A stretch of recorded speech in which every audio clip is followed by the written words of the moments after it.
गोंदिया जिल्ह्यातील देवरी तालुक्यातील ग्रामपंचायत मुल्ला येथील शेतकऱ्यांनी मोठ्या प्रमाणात रब्बी पिकाची लागवड केलेली आहे। धान पिकासाठी पाण्याची सुविधा मिळावी यासाठी वीज विभागाकडे वारंवार मागणी करूनही वीज पुरवठ्यात अडथळे येत होते। या संदर्भात ग्रामपंचायत मुल्ला येथील शेतकऱ्यांनी रात्री 10 वाजता जवळपास 100च्या वर शेतकऱ्यांनी वीज विभागाच्या कार्यालयासमोर ठिय्या आंदोलन केले।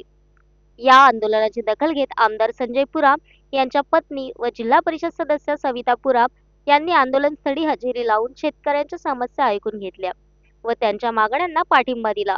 यावेळी वीज विभागाच्या अधिकाऱ्यांनी लोड शेडिंग समस्या तात्काळ मॅनेज करून पुढील 10 दिवस शेतकऱ्यांना वीज पुरवठा सुरळीत करण्याचे आश्वासन दिले। तसेच 10 दिवसानंतरही कोणतीही अडचण निर्माण होणार नाही याची हमी अधिकाऱ्यांनी दिली।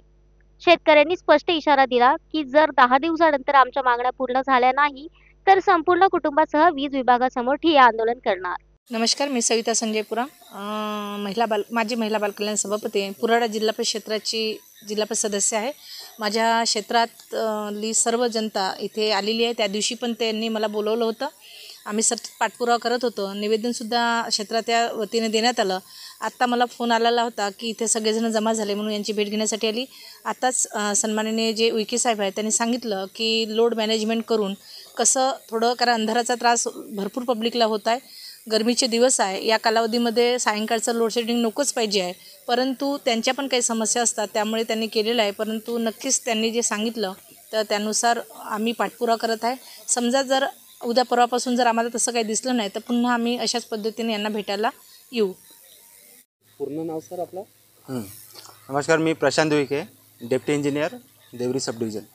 आता जो लोड शेडिंगचा जो प्रॉब्लेम चालू होता त्याला आपण लोड मॅनेजमेंट करून आता जो पुराड्याचा 10 ते 12चा होता टाईम त्याला आपण एक लोड मॅनेजमेंट करून त्याचा टाईम आपण 8 ते 9 असा करणार आणि जो 8 ते जो 10 म्हणतो आपण त्याला, आणि एक 10 ते 12चा टाईम, ह्या 2 टाईममध्ये त्याला आपण चक्राकार पद्धतीने रोटेट करणार।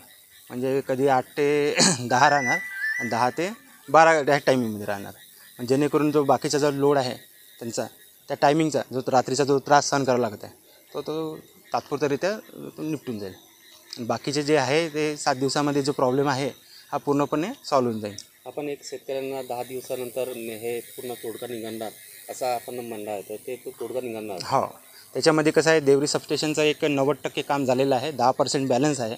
त्याच्यानंतर काय करणार, इकडला जो काही लोड आहे 50% लोड आपण त्या देवरी सबस्टेशनवर टाकणार आहे, जेणेकरून आपल्याला लोडचा एक रिलीफ भेटणार आहे। आणि त्याच्यानंतर काय होणार, आपल्याला लोडचा जो रिलीफ भेटल्यानंतर हा जो लोड शेडिंगचा आणि लोड मॅनेजमेंटचा विषय संपून जाणार आहे आणि शेतकऱ्याची समस्या सुटणार 100% सर। आज आम्ही 17 मार्चपासून महावितरण कंपनीच्या वीज पुरवठ्या बाबतीत वारंवार भेटी घेतल्याच्या नंतर काही प्रश्न मार्गी न लागल्यामुळे आम्ही नाईलाजास्तव 21 तारखेला त्यांना एक प्रतिवेदन दिला आणि त्याच्यात मागणी केला की आमची शेतकऱ्यांची आणि गावकऱ्यांसाठी जो वीज पुरवठा आहे नेहमी सतत 24 तास आम्हाला पुरवठा करा।